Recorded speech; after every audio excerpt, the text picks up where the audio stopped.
koen, että mun rooli CEO:na on toimia asioiden mahdollistajana, poistaa raja-aitoja eri liiketoimintayksiköiden välillä ja toimii jopa katalyyttinä.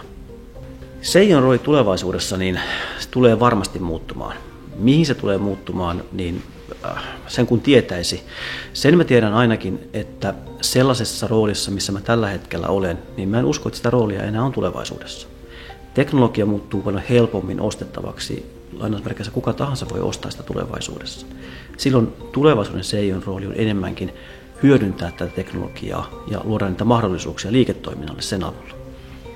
Digitalisaatio tänä päivänä, niin se on jo itse asiassa osa arkipäivää. Monissa yrityksissä edelleenkin vielä mietitään, että kelle edes kuuluu digitalisaatio. Omalla kohdalla mä näen sen sillä tavalla, että sitä johdetaan ihan niin kuin mitä tahansa muutakin liiketoimintaa. Pyritään löytämään sieltä ne keinot, millä me tehostetaan omaa toimintaamme. Kun on ne keinot löydetty, niin toimitaan tehokkaasti sen jälkeen niissä. Kaiken voi digitalisoida, mutta kaikkea ei kannata digitalisoida. Kun mietitään, miten IT voidaan muuttaa osaksi liiketoimintaa, niin mä henkilökohtaisesti näen, että se kysymys itsessään on jo väärin aseteltu. IT on jo osa liiketoimintaa. Se ei ole mikään erillinen osa, joka tarjoaa pelkästään palveluita, vaan se nimenomaan täytyy mahdollistaa uusia liiketoimintoja, tuoda koko ajan lisäarvoa sille yritykselle. Jos mietitään sitä, kuinka muu liiketoiminta saadaan mukaan IT-päätöksentekoon, niin meidän täytyy ajatella asiaa siltä kannalta, että IT:tä täytyy alkaa johtaa myös niin kuin muuta liiketoimintaa.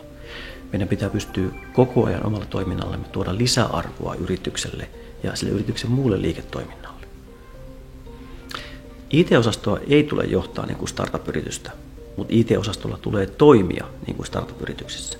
Siellä pitää olla mahdollista työntekijöillä antaa heille tilaa kokeilla ja ideoida eri asioita, innovoida. Mutta johtamisessa pitää aina ottaa myös huomioon se, että valitettavasti meidän pitää edelleen myös aina pitää ne valot päällä.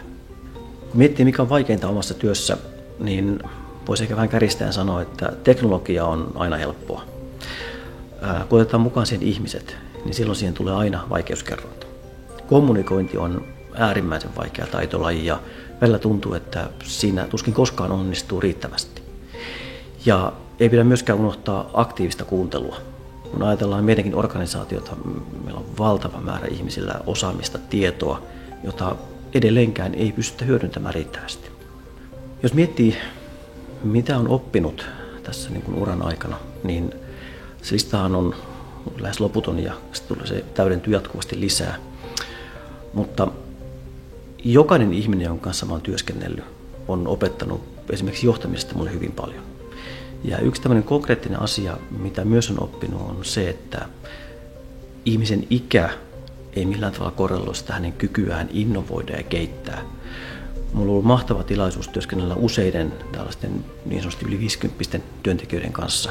Ja täytyy sanoa, että voi vaan niin kuin ihaillen aina välillä katsoa, minkälaisella innolla he edelleenkin tarttuvat uusiin mahdollisuuksiin. Ja he eivät näe välttämättä mitään haasteita. Edellinen työpäivä oli maanantai. Se alkoi osastojen tämmöisellä yhteisellä palaverilla, jossa käytiin nopeasti läpi tulevan viikon asioita, mitä merkittävää on tulossa siinä. Sitten eilisen päivään mahtuu pari videopalaveria, sen lisäksi sopimusvalmisteluja uuden yhteistyökumppanin kanssa, hieman parin projektin kustannusseurantaa, hyvin sellaista tyypillistä, monipuolista työtä. Suurin yllätys nykyisessä työssäni on ihan selkeästi ollut se, että vaikka ollaan kansainvälinen suuryritys, niin se kyky reagoida markkinoiden muutoksiin ja kyky tarvittaessa muuttaa suuntaa, niin se on todella huima.